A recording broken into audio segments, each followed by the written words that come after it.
Koto, and welcome to South Pacific Muscle. Myself, Nate, and Mike here, waiting on our special guest tonight. How you been, Mike?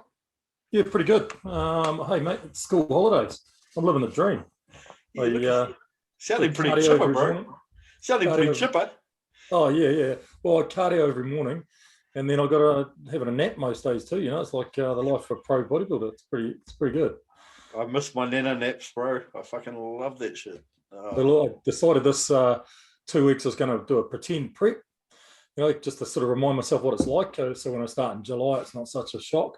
Yeah, and it's been really good. I've really enjoyed it. You know, cardio every morning and, you know, smash my weights and eating all my food and that sort of thing. But yeah, I've had naps most days, and I don't know if I'm going to get that right through prep. I have to keep working. So I don't know if I'm quite ready for it yet. I'll come crashing down next week. Yeah. How about you, man? How's the training? I've seen some good videos coming up.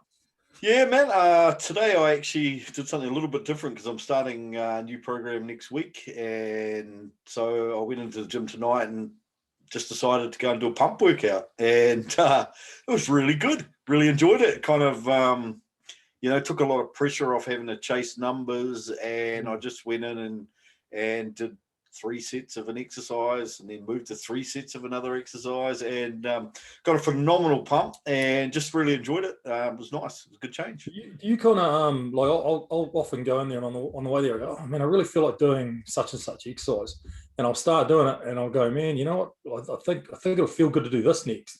Often sort of let the workout evolve by sort of where I want to feel the pump in the muscle or where I feel the current fatigue and want to move it around. So do you ever sort of freestyle workouts like that? You're not allowed to in your program? Well, I haven't been because I've been doing sort of progressive overload and every exercise is set every week. And I think, though, might be a nice change to try a bit of programming with your progressive overload, but with a bit of flex in your intensity exercises towards the end. Because I run a hybrid type program, so I do a bit of both. But I could easily flex on those the sort of tail end of the workout, so it might be quite a nice thing to do. But just found it's a good way to evolve my program. Yep. You know, like my back, I'm sort of struggling to bring my back up, I guess, and really trying to hit my lower lats a lot. And so I'll sort of see something online and maybe give it a try and sort of see how it feels, and then I'll kind of, really, it just makes me feel like doing something else next. So kind of freestyle a little bit there, and then kind of come up with a new format, and then repeat that for 3 or 4 weeks, and then sort of modify again. So. Yeah, I used to do a lot of that. I used to really enjoy it, but I sort of got away from it. So maybe, I'll get to revisit that. We'll see. Interesting though. Like I kind of see the flip side of that, where there's a lot of young guys in the gym that are just constantly changing their exercises and coming up with more. And they're often really fancy. They always require 3 sets of dumbbells, and the weights are really mediocre, to be fair. And I think a lot of people do themselves an injustice by trying to be too creative in their workout and just not getting core business done, because I think there's a certain amount of grind and heavy work that you just need to do if you want to have the size. So I think chasing that progressive overload like you have been for a while, I mean, it's pretty crucial. I think you earn the right over time to be able to sort of train by feel. So, many years down the track, you can kind of get a good workout by training by feel when you've sort of earned that right by getting that mind-muscle connection.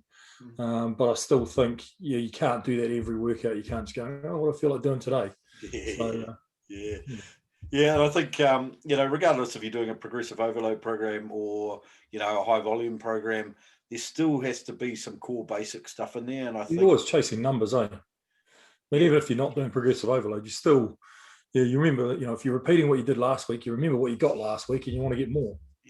Yeah, definitely. I think it's a good way though to, drop back to the, almost a bro split, and might be with a bit less volume, and it might be a great way to deload if you've done progressive overload for so long, because I noticed that, my joints were starting to get pretty sore because I just hammered them in, week out, and probably to my detriment, I didn't take enough time to deload or cut some volume. I was too busy listening to a coach that wasn't listening to me. So, So I decided to go really left field with my training, because You know, I was focusing on my back since last year, and that seems to be coming up pretty nicely.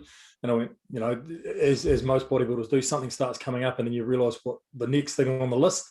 So the next thing on the list was my arms. My arms are nowhere near big enough. So I was sort of thinking a little bit, and then, nah, I'm gonna go. I'm really going to make a drastic change. So out of my 4-day split, I've got 2 arm days. One's sort of a higher volume with shorter rest, and one's sort of a really heavy one. But that means I've got back and chest on another day. Now, I don't do a lot of chest work. My pecs are pretty thick anyway, so I'll do a full back workout and then throw in 3 or 4 supersets on the chest afterwards. But that leaves delts and legs on the same day. So there's a lot going on those days. But, I mean, you know, you just can't do the same intensity or volume on those things with so much work. And then that's the sacrifice you make for putting those, you know, 2 arm days in. So I'm going to kind of see, I'm about 3 weeks into it. So I'll give it another week or so and I'll measure up again. So see how I go over the course of the month, see if I've managed to put any size on there, whether it's working. I just found that working them and taking my intro and taking my BCAs and then kind of, you know, loading up on glycogen, loading them again afterwards. The next day they were pretty full and hard. I went, if I get it a couple of times a week, maybe that's going to give me a little bit more growth. So just experimenting with that. You know, off season is the time to kind of have a crack at some things. So just give it in a month, and I'll see if I'm brave enough to give it another month. Yeah, you're frozen up, man. You're frozen, bro. Am I unfrozen now? You've froze for me a little bit. So okay. No, I think you're right. And I like the idea of doing that. And I think probably for me, you know, I guess arms can never be big enough, but you know, like for me, you know, with the quads, maybe I need to hit quads, you know, twice a week, and that's a big load on your CNS, big load on your recovery. I mean, arms are a small muscle group, right? So recovery is not as big a deal. You smash quads hard twice a week, that's going to. Oh, I wouldn't be certainly hammering them twice hard in a week, but you know, maybe one lighter sort of workout, just to get more volume in across a time period. I think it might be useful. Which, you know, but then you sort of ask the question, you know, where do you take away from? And I guess, you know, way back when we did our first show, my only goal at our first show was to have the biggest legs and the biggest back on stage. I don't give a fuck about anything else. And you know, now I'm really going to be struggling to have a really decent set of legs on stage this year. However, my back is significantly better than it's ever been. So maybe a little bit of that volume. As much as I love smashing, you know, my back to bits, maybe a bit of the volume comes out there, and you know, we throw a couple of, you know. I was yakking to John Gallivan at the gym. Now, I know you know John. He's in his late 50s now, but he's done 30, 40 shows, competed internationally, lifetime natty, competed at the universe, like really top quality bodybuilder. He was saying when he wants his legs to grow, he does 5 sets of squats 5 days a week. And that's it. That's all he does for his legs. For every workout, he does 5 sets of squats. That's it. He doesn't have a leg day. I don't think he has a leg day as well. But yeah, just so it's for him, it's just volume every day, and that sort of makes his legs grow. But like, he is a bit of a genetic freak and sort of walks around at 7 or 8% body fat all year round. So I don't know if us mere mortals can take too much from that. I don't know how the thing that strikes me from that is, how the hell do you do a workout after you've done 5 heavy sets of squats? Well, who knows if they're heavy? You know, you go in and do sort of 80%, 5 sets of 10. Maybe it's that volume every day, because you couldn't smash yourself hard every day in, day out. So must have a reasonable cardio capacity, I would imagine, to be able to you know, to go into a full new body part, you know, that you got to warm up and then launch into it after you've just smashed out, you know, your squats. Which, well, I wouldn't want to do him a disservice, but he's about 5'6", 5'7", so he's only moving those squats about 1.5 feet up and down. Yeah. Oh, interesting though, that approach works for him, and obviously, you know, given his quality of his physique and the amount of time that he has, you know, consistently put a good physique out there, he's obviously worked out what works for him, and it's not conventional, but you know, pretty hard to say it's wrong when you got a set of sticks like he has. Yeah. Well, just goes to show, you know, when you've got the time, when you're off season, when you know, don't be afraid to do something really left field. But like we've always said, you know, if you're like you're scientific in your approach and you measure things and you work out if they work it out quickly, because if it isn't working, change to something else. But you never know. You can just try something out of left field and see if it works. Yeah, and good to see you applying that to yourself. I picked up on it, but I didn't say anything. That you said that you were going to measure your arms after the little project with twice a week arms, and it'll be interesting to see what the outcome of that is, because it gives you. Yeah, well, I mean, how much can you seriously expect to put on in a month? Probably not very much. I measured them just when I did my body fats on a Sunday morning. So first thing in the morning, I should be able to be consistent with the amount of, when it was before food, water should be relatively consistent, unpumped, unflexed. So hopefully that'll be relatively consistent. I'll see if I've got, like if I don't know, if I got a centimetre's growth in a month, that would be, I think, probably pretty impressive, because you extrapolate that over the next 5 months and I might have 20-inch arms. If you got a centimetre's growth in a month, I'd be screaming out SEO. Yeah. No, I mean, look, if you could achieve that in that period, I'm signing up. If you're getting less than a centimetre, is that really measurable? I mean, is that measuring error? I don't know. Well, I'm not a statistician, but I'm sure there's a way to determine if that's a significant increase. But look, I mean, if you can put a centimetre on your arms, and even in 2 months, you're doing phenomenally well with your sort of training history. I mean, it's not like a newbie getting in there and you grow like a weed. But yeah. How's the rest of the crew down at Olympic? Have you got guys prepping for shows? Yeah. I know they listen. So Jerry and Rob, they were prepping for ICN in Christchurch, and then it got cancelled. So they've booked themselves some flights, and they're off to NZIFBB this weekend in Auckland. So Jerry was doing 2 or 3 classes at ICN, the Angel class and a couple others. She did tell me I should have taken more notice. Sorry, Jerry, if when you listen.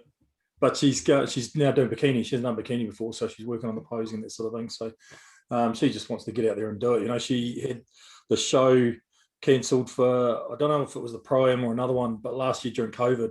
Yep. So she had a show cancelled then. So she's managed to make it on stage, but had another one taken away from her. So she's heading up there. And it's Rob's first show. So got the feeling that if he didn't do it this weekend, he probably wouldn't do it at all. It'd be What class is Rob competing in? He's doing over 35 bodybuilding. Okay. He's 53, but he said the class for his, maybe it wasn't classic, because I don't have age groups for classic. He said he was doing over 35, and he's 53, so he's a little bit over 35, but just scraped in. Looks pretty good. Cool. So trained by Dylan and Ruth, Soul Strength Nutrition. So they've done a pretty good job of getting those guys in shape. And Jerry's posing's come along really well in the last 6 months or so. So she's going well too. I think they're the only ones competing. No one else is sort of making the big trek up to Auckland. A few other people sort of prepping for shows later in the year. Yep. Obviously Delane, another guy, Tony's got 18 weeks until I think it's Nabba Christchurch she's doing. So a few people sort of starting to wind into it, but I think the second half of the year is when everybody will really sort of hit their straps. Yeah. And obviously Dylan, we're having a crack again for the classic. Yeah, he's doing Wellington. He's going to go for that pro card in athletic again. Oh, cool. In the classic. Sorry, yeah. Sorry, I meant to say classic. Yeah, not athletic. Yep. Yeah. Oh, cool. So, very good.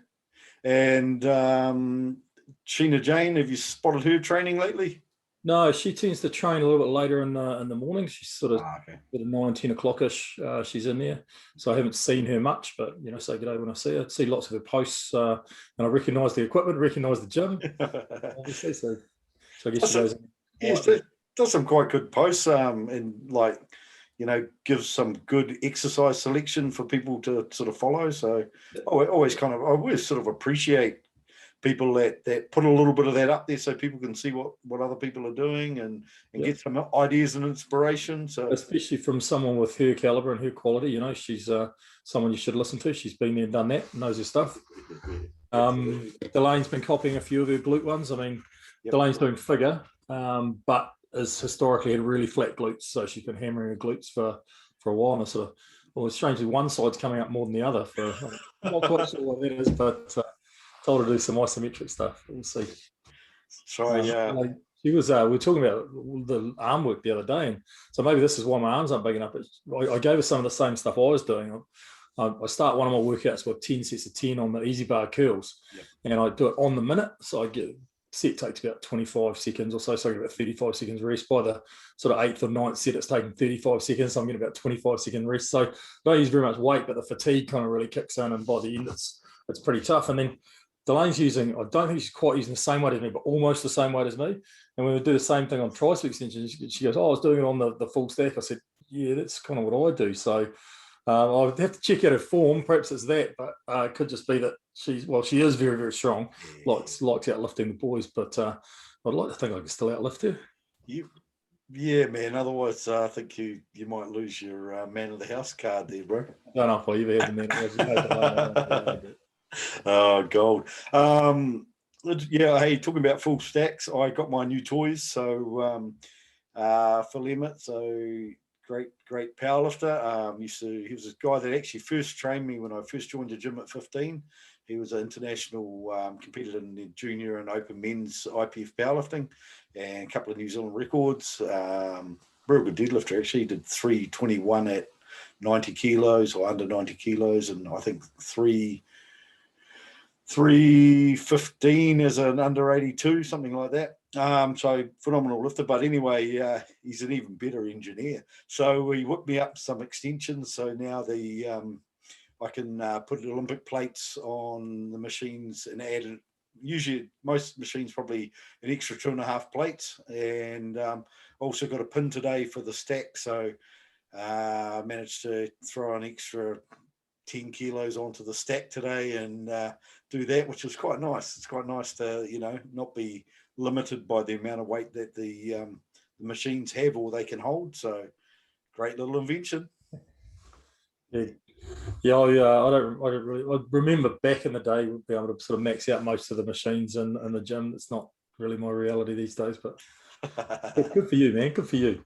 I'm loving it. How's Zaves getting ready for the fight this week? Yeah. So Zaves is being coached now by Bryn. So Samurai Strength. So anyone who's a fighter who's interested in strength and conditioning for fighters, Bryn Ely, Samurai Strength. He's programming Zaves stuff. So Zaves is just going into a deload this week. So he's cut his volume, the amount of sets and the weight has dropped off just as he comes into that comp, and his cardio is sort of pulling back a bit. A lot more stretching this week. Still working on technical stuff at jiu-jitsu, obviously. So does Bryn just do his strength and conditioning, or because you listened to the same podcast I did the other day with Stan Efferding, how he's looking after John Jones, the UFC fighter, and how everybody wanted a piece. Grappling's most important, striking's most important. They were all hammering him and overworking him, and they needed someone to sort of project manage his sort of recovery and his basically what they call his physical capital. There's so much resource to kind of put around there, and everybody was trying to take too much of it. So they're going to manage that and obviously increase that through sort of recovery modalities of nutrition and sort of ice baths and that sort of thing, and sort of alternating the heavy and light loads of his training for sort of flushing, muscle flushing, that sort of thing. But Zaves sort of manage his own workload because he did. No, so in terms of jiu-jitsu, he's sort of under his coach Damien Smith from Allegiance, and he manages that side of it. But Bryn manages all the weight training and all the cardio work that he's doing, which traditionally I think Zayd, being real keen, just kind of overdid and probably came in a bit too overcooked, as a lot of the fighters have been doing, according to Stan. So, hey, you mentioned ice baths. I just spotted a research article today suggesting that they don't, in fact, increase recovery. So, may pay to do a bit more reading into some of those. I read an article must have been 15 years ago. And they compared ice bath with active recovery with passive recovery, and they found the only difference was psychosomatic, it was psychological. So I mean, after what Mike was saying the other day, he used to do his legs, he kind of noticed it, and maybe it's placebo, maybe it's psychological, but if it works, it works either way. But I don't fancy the idea of sitting myself in an ice bath after training unless I'm absolutely certain it's going to do something. Yeah, I mean, like I've always had an attitude that they say placebo effect can give you up to 10% increase in performance in whatever aspect, and I'm kind of going, man, if it's all in my head and it gives me 10%, I'll take it any day of the week. So, yeah. Hey, look, we better bring Ash on, so I'll just bring him in. Yeah, while you're doing it, I just after our chat the other day, which I don't think's gone up, the one with all the boys, we were talking about different training, different recovery modalities, just briefly. It's probably worth having a whole session on that. Kind of bring some research, bring some suggestions, and sort of have 4 or 5 different modalities we can talk about. Funnily enough, I did a 300 level presentation on that, so I've probably still got it, and I think it's on Elite FTS on the powerlifting strength and conditioning site. It was published on there, so cool. Might be able to find that. Righty-ho, let's find Ash. Right, here we have him, the man of the moment, Ash Mullen. How are you? Yeah, good, thanks, brother. Yeah, really good. I'm glad to be on here. Oh, bro, you've actually been in hot demand, and I've been chasing you for a long time. So I wasn't sure if you were incredibly introverted, or our show was terribly unappealing, or we just had bad timing because you've been really busy. But yeah, how's it all going in terms of managing the clients and things coming into a show? Is that hard work? Oh, bro, it's been a lot of work, to be honest. Yeah. It always is, because we've got a huge client base. So, trying to put that focus on them as well as myself is always a bit of a battle. But, I find a pretty good balance between the two, and, I make it work. So, yeah, it's been good, bro. Cool. Have you got some competing this weekend? Yeah, Mike. I've got 2 guys competing with me as well. Both in men's physique. I've got a young fella, Malachi. So this is his first competition, and he's looking really sharp. So I'm really excited to see this guy on stage. I think he's going to shock a lot of people. He's got an incredible physique. He's very tall, so he's got a very similar sort of frame to the young gun Joseph. Yep. So very similar. So it's going to be really good to see him stack up against Joseph and see the comparison. But yeah, I'm really excited to see Malachi compete. And then also I've got another guy, Andrew, who's looking insane as well. This guy's competing in Masters. Yep. And this guy was peeled from 10 weeks out. So it's going to be really cool to see him up there as well. Awesome, bro. It must be cool, competing on the same stage as your clients too. I reckon that'd be a real buzz. Oh, absolutely, brother. Yeah, no, I love it, it's really cool. I gain a lot of motivation through my clients. So, seeing them, go through the journey and getting up on stage and just having a good time and seeing them kill it motivates me to do well as well. So, it's always a good, blessing to compete with alongside them. Do you use a coach yourself, or do you make your own calls on your physique? Yeah, Mike. I've recently gone with Luke Thompson, the bro Luke. So Luke's taking care of my nutrition for this prep, and before that, I've been with Jeremy. So Jeremy Tavaga for pretty much since my first IFBB show back in 2017. So I think my very first competition that I done back in 2016, I did that myself. So I did my own prep and everything like that. And since then, I thought, I really wanted to go far in the game, and I obviously knew that having a coach that knew what he was doing was the right direction to head. So I worked with Jeremy for a good 3-4 years, and then I've recently just gone with Luke for this prep. Just taking a different sort of approach for this prep, and it's been really good. It's worked out really well. I'm feeling really confident with this prep. It's been it's been good. It's been very smooth. So yeah, I'm excited to see the final package this weekend. It's probably a good lesson for those out there that no matter how knowledgeable you are, as you clearly are by training other people, it's very difficult to make objective decisions about your own training and physique, especially in those last few weeks when you're right in the thick of it. So I've finally learned that myself, and I'm using a coach for the first time this season. I've always Yeah. believed, I've always believed that. I think, like Absolutely. Yeah. you only have to go and look at, like, we were talking John Jones earlier, and, Yep. arguably, the greatest of all time, and yet he has 5 or 6 different people on his coaching staff. Yeah. So, Yeah. For sure. Yeah. No, yeah. and even, like, come a bit closer to home, and you look at rugby, how many coaches did Richie McCaw have? Exactly. Yeah. Coaching team. So, the more input, the more knowledge, the more technical. Definitely. Yeah. Yeah. And those guys aren't absolutely. carb depleted in the last couple of weeks either. Yeah, well, that's right. Yeah, exactly. You can make some really harsh decisions on yourself when you're trying to prep yourself, man. The mind games are super. Yeah. They're just so strong, and you can make some really poor calls. So But it's often always you're harder on yourself than you need to be too. Yeah, exactly, Mike. Yeah, like, so it's always good having that other pair of eyes on you to keep you honest, and tell you, if you need to push harder, or if you're on track. I think that accountability is the most important thing, especially going into comp. So, I've always had someone, watching over my prep, which has been really good. Cool. Yeah. Hey, I managed to see you on stage last year at the Tournament Champions. Was it last year, November? Oh yes, yeah, bro. Yeah, Yep. yeah. So I saw you there, and I was very, very impressed by what you put on stage.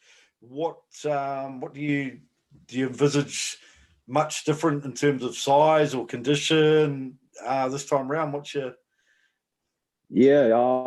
So last year was a bit of a last minute call. I think it was just after the Wellington comp there.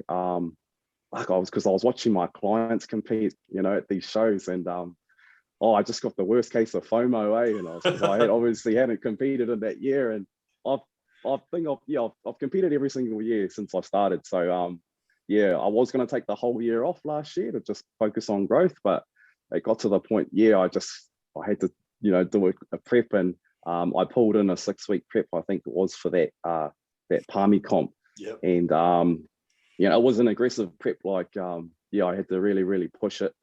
And I was happy, like, for 6 weeks I was happy with the physique I bring, because normally my standard prep before that has been around about 16 weeks. I normally prep for 16 to 20 weeks. So setting that challenge for 6 weeks to get ready was huge for me, and achieving that goal, that was massive. So from there, I did focus on my reverse diet from that November comp, and I managed to build my calories up, probably the highest they've ever been coming into this prep. What sort of numbers you're talking calorie wise? I think I was sitting around 4.5, pushing 5,000 calories, and maintaining, like, I wasn't putting on any sloppy body fat or anything like that. So for me, that was really cool. I cut back cardio as well, so I was doing minimal cardio at the time. So when it came to prep, I officially started properly about 12 weeks out.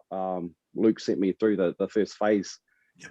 And since then we've been doing just the weekly check-ins, and as soon as I brought cardio back in, and obviously started depleting the calories, my body responded really quickly and really well. So I managed to pull it in. Condition wise, like, I was pretty much ready. I was ready like 2 weeks out. So last week I did a full depletion week, and that was the grind for me. That was tough. But managed to get through it, and we've reached a really good, probably the best, obviously the best condition I've ever been in. So now we're front loading carbs going into this show, which is something I've never done before. Normally carb up around about the Wednesday, of the last couple of days. So it was been good to obviously reach the condition early, which has allowed us to bring in some carbs yesterday. So feeling a little bit more alive this week, bro. Nice. We're sort of taking it day by day. I'm updating Luke every day, and he's assessing how I'm looking, and if I'm too flat, then we'll push in more carbs. So today he pushed in more carbs. Same thing as tomorrow, bro. I'll do a chicken, and he'll see how I'm looking, and I think we're just going to keep ramping it up, because at the moment I'm just chewing. My body's chewing through the carbs, man, it's crazy, eh? Are you still So training? yeah, hopefully we can. Sorry, bro. Are you still training? Are you still depleting your muscle glycogen along the way, or? Yeah. So still training, Mike. Yeah, training hasn't really changed, to be honest. I'm still going heavy, keeping the volume pretty low. In terms of cardio's been cut back this week. So I was thrashing cardio. Like I think I got up to about an hour 45 minutes a day. Some days I was doing 2 hours. So yeah, I was really pushing on the cardio side of things. But I find, like, I don't know, with me, I can handle a lot of cardio. Like I can really dig. So yeah, I've been thrashing that. But this week, yeah, we've tapered that right back to 45 minutes now. So yeah, it's to be honest, like for peak week, it's sort of, cruisy. Like we're sort of cruising into the show, which is something I'm not used to. Yeah, well, it's sort of, after a full week of depletion and then coming in, cutting cardio, pushing up the calories, there's a significant difference in the energy balance from the previous week. Yeah, but that's right, bro. Yeah, it's really interesting when you get in that phase where you start throwing those carbs in and you think, I'm going to fill up pretty quickly, but you don't, and your body it sort of hits its stride and just burns anything that you can throw. It does. It's crazy, bro. Yeah, it really is, and that's why I'm sort of glad that we've carved up a bit earlier, because it's allowed us more time to reach that fullness, and then hopefully once we hit it, we can just sort of maintain that and right into the show. Because normally, like my other preps, I'll either come in a little bit too flat, or most of the time it's too flat, and I've sort of not filled up enough, I guess. Mm-hmm. And I'll always, even on the Sunday, I'll wake up and I look, I look better today. I was like, oh damn. But I guess it's all you're always learning, eh? Like, every prep you do, bro, you learn more about your body, and how to peak, and every prep's a bit different. So it's all part of the process. Yeah, man. And it sounds to me like we're going to see the best Ash Mullen we've seen. Oh yeah, I'm excited, bro. I actually really, I'm really excited to showcase and display the physique, that I'm bringing. It's going to be good. I'm really confident that I'll peak this time. So I'm just looking forward to getting up there and sharing the stage with some other incredible athletes. Man, there's going to be some heat at this show. Far out.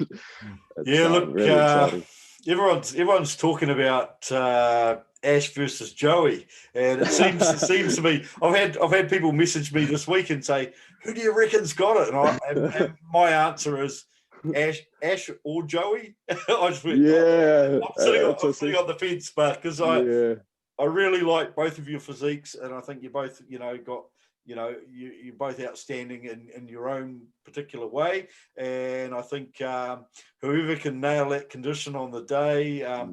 But it's cool to have that sort of storyline. I said that to Joey. It's a cool storyline to have two guys competing, and it's a bit different to the saga that's going on overseas, where they're calling each other salty cunts and they've got no legs and they've got it's a bit tiring. I'm not really a big fan. Oh, for sure, bro. But neither. And both of you guys sort of know that you're going head to head, and there's a lot at stake. But both of you have sort of shown respect for each other, and I think it's just a good sense of a rivalry, but a bit of camaraderie in there. And absolutely. It's going to be exciting to see you on there, because you're both quite different in terms of your physique. But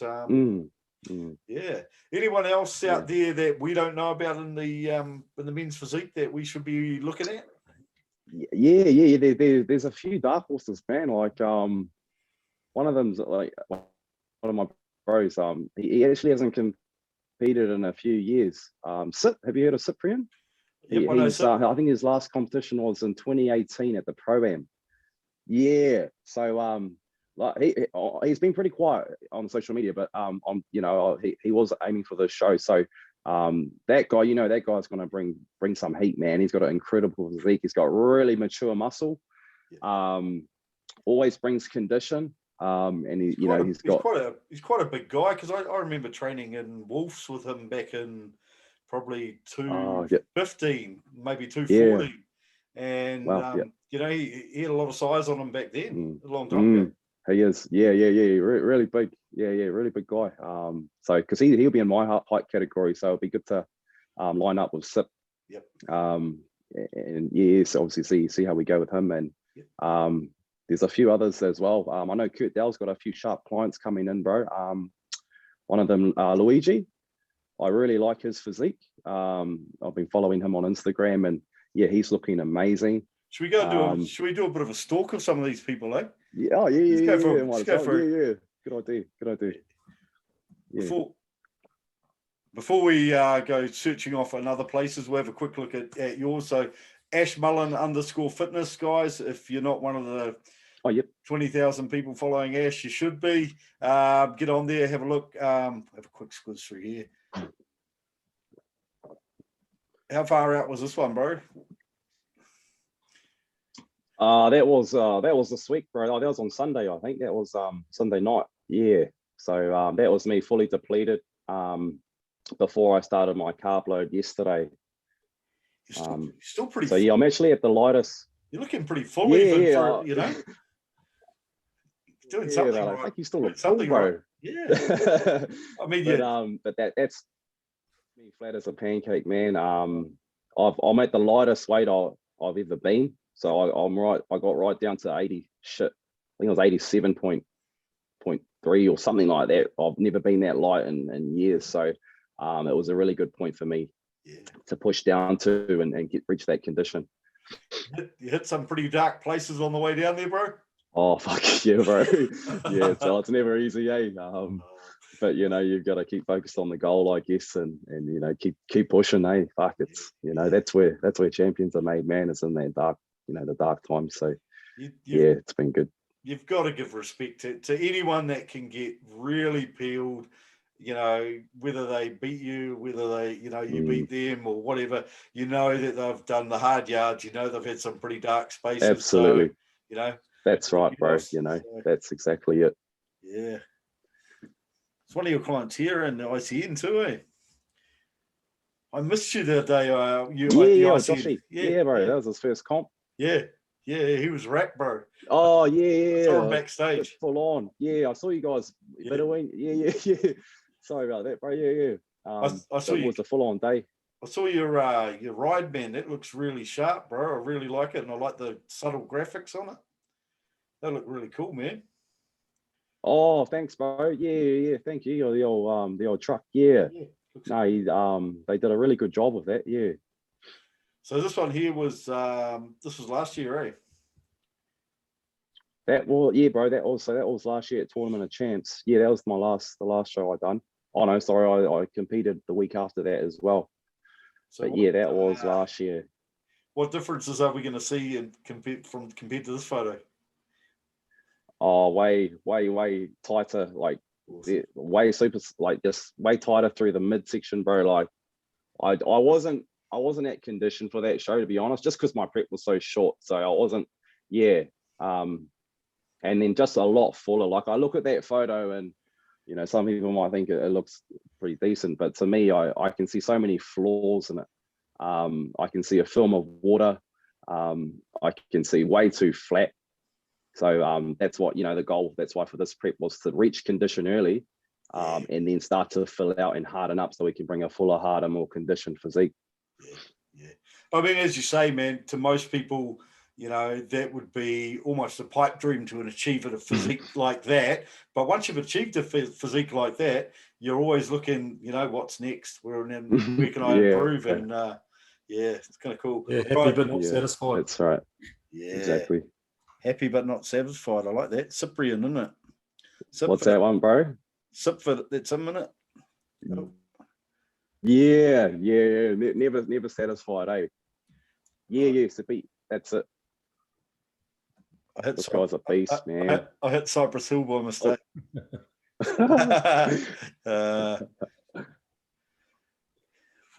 There he is. Ah. He's got some pretty round muscle on him, eh? Yeah, bro. That was 7 weeks out too, bro. Ah. They're good wheels too. Big boy. Yeah. That was his last update though. So you know, it'd be crazy to see how he looks now. Yeah. We will watch him. I might just haven't caught up. Yeah. Give him a follow, bro. I haven't seen him for a long time. So really nice guy too. Who's our other chap we were looking at? He's a top man. Who's that? Luigi, bro. He's another one to watch. I really like this guy's physique, bro. He's got awesome condition. Is this guy Luigi Malico?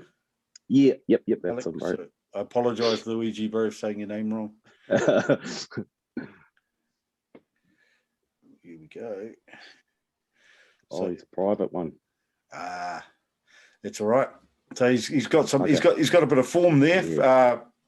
Been competing for 5 odd years. So yeah, bro. Yeah, he's got a really good physique on him. That guy. Oh, awesome! Be good to see. Really exciting, and we said the same thing when we spoke to Joey that the standard of men's physique has just come leaps and bounds. And as a bodybuilder, when it first sort of came in, I went, did the usual kind of cynical sort of thing, but it's hard. Remember the quote from Luke Sando? What was that? Quote from Luke Sando? Well, what's we can say now because he's passed on, but he said, "Oh, there's already a class for guys with no legs. It's the wheelchair class." Oh. That's what he said about men's physique. Fire out. That was the attitude of bodybuilders early on. It's a rough age. Certainly changed now, but early on. So. But as I said when we were talking to Joey, like the standard is now so good that even as an open bodybuilder, you sit there and go, that guy's a big man. There's and I think Dynamo is a great example. Dennis. Just unit, bro. Yeah, and the delts and arms on some of the men's physique guys now are phenomenal. Out the gate, eh? Yeah. It's literally bodybuilders and board shorts these days, bro. It's it's changed a lot and it's progressed every year. Yeah. The class is just growing and growing. So you've got to keep up, otherwise you're gonna get left in the dust, bro. It's that focus on keeping the waist really tight. Because it is bodybuilding, but not at the expense of the V taper and the waist. Yeah, that's exactly right, Mike. Yeah, and that's why I really like the class, to be honest, is that just the aesthetic of it, the look of it, the nice taper, the wide shoulders and the tight waist is something that's always appealed to me. I do, I obviously I train my legs and that, but I had to cut back on them because, to be honest, my legs are my quickest responding muscle group. So I normally stop training legs on prep. I won't train legs and just focus on my upper body. But I'm thinking of on my next off season maybe to just focus back on the legs again and hope even see how I go and if I can put on enough size, maybe move up a class in the future. But very men's physique's very marketable though, and you create a good men's physique body. And there's probably a lot of opportunities that open up from a marketing perspective. You could be a men's physique pro by the next off season, could you? Well, I hope so. Yeah, that'll be the dream. That'll actually be the dream. So we'll have to see how we go. Well, someone's going to have that dream become a reality this weekend. So it's how's it? It must be kind of hard to go to sleep at night if you start overthinking that one. It is one of those things it's something I've actually thought of every single day since I first started competing 5 years ago. Nate is the dream of getting the pro card. Obviously the goal's always been to make it to the Olympia stage and compete with the best in the world on the Olympia stage. That's always been the goal. So, obviously getting the pro card is a stepping stone to making that dream a reality. So it'd be life-changing, getting that card. But, it's something I'm always going to be constantly working on it. For me, I'm never going to stop. So, if I get it at this show or if it's going to take me another year, I'm still going to grind, bro, until I make it. So, I'm just really enjoying the journey and seeing my progress every year. Awesome, bro. Well, I'm, for one, very excited to watch men's physique. Probably the most excited I have ever been to watch men's physique this weekend. I'm really looking forward to it. It's also going to be a really cool show because we're going to have some fantastic quality bikini competitors as well. And, yeah, I'm really excited to see that. And I was a bit sort of, in the past, I was a bit ho-hum about the bikini class, but the more I have interacted with the top level bikini competitors, the more I recognize just how much work they do, how meticulous they are. And, to be fair, when you're talking about, our top amateurs and our professional bikini athletes from New Zealand, they work as hard as any of us. There's no doubt about it. Yeah, no, 100%, bro. Yeah, that I'm really excited to see that class as well. That bikini class in an open grade is going to be insane, bro. Like, it's going to be. I can think of it, at least 10 girls that are bringing the heat to that comp, and it's going to be a huge battle to see who gets that card, man, because I'm excited. I'm really excited to watch that. The old bikini class. So I had one personal trainer or coach send me some photos of his client. I'd never heard of her, and she looked really good. I won't say who it is, but I'm looking forward to seeing her on stage, as well as yes, obviously. And there's a bunch from around the country that and I guess in bikini too, there's always the person you've never heard of that comes in. So that's right. Yeah, you can't count out my partner too, bro. Louise, man, she's bringing the heat to that class too. So I didn't realize your partner was competing as well. Yeah, bro. Yeah. Oh shit. Oh, how's the household been with two people diving? Surprisingly, good, bro. We're used to prepping with each other. So it's actually it helps us, prepping together, to be honest, because we're both so driven and focused on it, and we understand what each of us are going through. We know when to give each other space if we need it, and we know when to, obviously support each other and help each other when we need it as well. So she's looking. I'm so proud of her. Like, she's looking incredible. It's the best she's ever looked. She's put on, because she took the whole last year off to put on some muscle. So that year she's been working with Sheena. And she's been an incredible coach for Lou. She's made some incredible progress over that year off, and to see her, strip down the layers and reveal all that hard work. Her physique looks completely different to what it was at her last show. So I'm actually more excited to go see her and watch her compete than I am myself, bro. So awesome, man. Hey, well, Lou, all the very best from us, and it's kind of slipped under the radar there, but look forward to seeing you on low key, So Mike, any comment on couples prepping together? Oh, yeah, no, I find it the same, actually. It's pretty good. You kind of just both respectful of what each other's going through. So, if you've got the energy, you do a little bit more. If you need it, you do a little bit less, but only if you really need it. You know they're going through it too. That's right, bro. Yeah, that's the one. Yeah. Hey, bro, I don't want to keep you on too long, because I know it's hard work when you're prepping, and you've got lots on your schedule. But as we do always, we open the floor to you to say thanks to those people that have supported you, any of your sponsors, your friends, your family, your training partners, anyone you want to do a shout out to. The floor is yours, my man. Oh wow. Okay, thanks, bro. There's so many people I'd like to thank.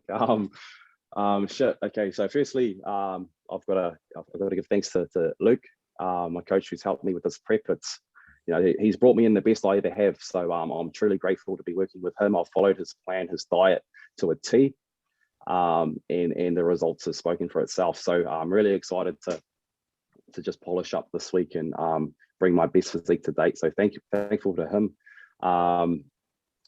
Two other guys that I look up to highly in the industry, and I've got a lot of respect for, is Jeremy Tavaga. Okay, he's had my back since day one. I've worked with him for years, and I wouldn't be where I am today if it wasn't for him. Like, he's helped me grow to where I am today, so I'm hugely grateful for him. And also the bro Shane Hunter, he's another one that's had my back since day one. Super good guy, man. But not only do I look up to him in the bodybuilding sense, but also as a family man and a businessman as well. He's always been a big inspiration of mine. So thankful to him. Also, are my sponsors, ASN as well. I've been very fortunate to have them, been partnered with them since oh shit, like 2017, I think, my first year bodybuilding. So, you know, they've looked up after my supplementation every year since then. So, you're truly grateful to have them on my side. So thanks to Bailey and Craig Durston, and oh, there's so many people. My training partner Nate, if he watches this, I know he'll watch this. He's the man. I'm really thankful for him. He's the one pushing me, and you know, he's helping me through these harsh training sessions, and he's making sure that I'm you know, doing the best I absolutely can each and every session. So yeah, thank you, brother.